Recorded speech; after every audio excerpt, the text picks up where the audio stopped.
Erin Brockovich. Of course, we can think of the many jokes Americans have with lawyers. Let me tell you this one, which seem to give an idea about the image they have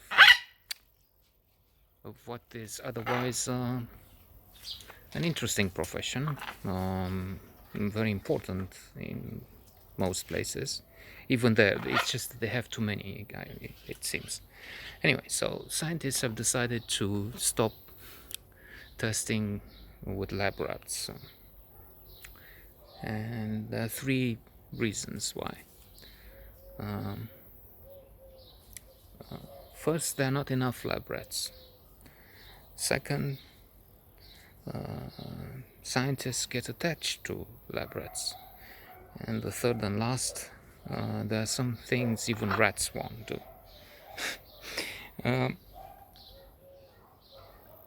I said this joke because it's amusing and that's what I thought of, so there you go. But it's also in part, I think, at least, because it's the Erin Brockovich, fantastic movie, Julia Roberts in top form, winner of the Oscar, Golden Globe and other trophies for this film, nominated for Best Picture, for Best Director, Steven Soderbergh, fantastic also, Albert Finney, one of the best actors in the world, and there's no question one of the best movies made in the past decades and ever. Surely it must be, I'm not sure, I haven't checked, but surely it must be on the New York Times' list of best 1000 movies ever made. It is on my list of best 100 anyway, but it's the opposite image, if you will. I mean, it's the joke gives you an insight in what many do, perhaps most. That's why the joke, maybe. But then there will be a minority dedicated, willing to sacrifice, and crucial in cases like this. I mean, what happens is a company in the movie and companies around the world, the real world, often affect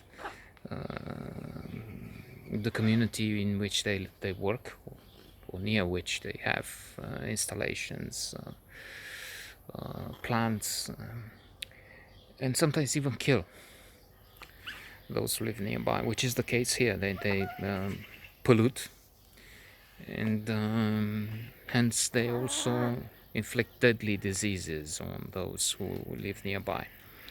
And they try and fight tooth and nail to not pay. They try to stay out, to fight with a vast amounts of money they have, and hire expensive lawyers and legal firms to prevent vulnerable people, vulnerable physically, medically, because they got sick, children got sick, cancer, and then they die, and pain and suffering, trauma, but also because they don't have the money to do all this. This is where Erin Brockovich comes into place. It's also sad and comical to some extent, because she's so helpless. She's apparently, in the end, she's the ultimate heroine. She's the prototype of the Wonder Woman, because unemployed, unprepared, uneducated, somewhat showy.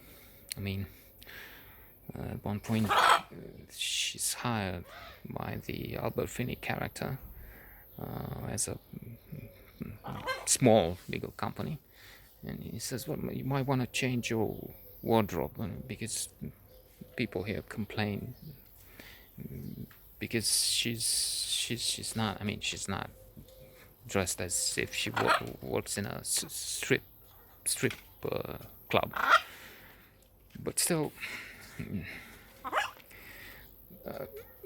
it's a bit tacky. Maybe. I mean, I'm not judging here.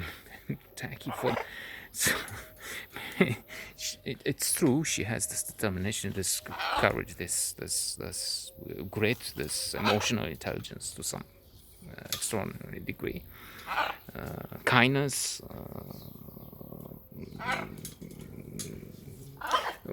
so many qualities. She's not perfect. That's the who's perfect, but she's almost there. I mean, she has. So she says you might want to reconsider those ties. I mean, I look well, so what's the problem? Indeed, the reason they complain, the women there, is because, in part, because she's looking so well. So she's taking all this zest, vitality, and she's helping this community to fight, finding some documents, crucial documents, proving the case, and eventually winning the legal case. I'm not. It's no spoiler alert because evidently we know this has to be at some level, and then it's much more complicated than that. Do they really win? I mean, how many need to die, and how difficult it is, and that's the beauty of this film. It's the battle, it's this extraordinary character, it's the superb acting, directing. Everything is almost perfect in a fabulous film.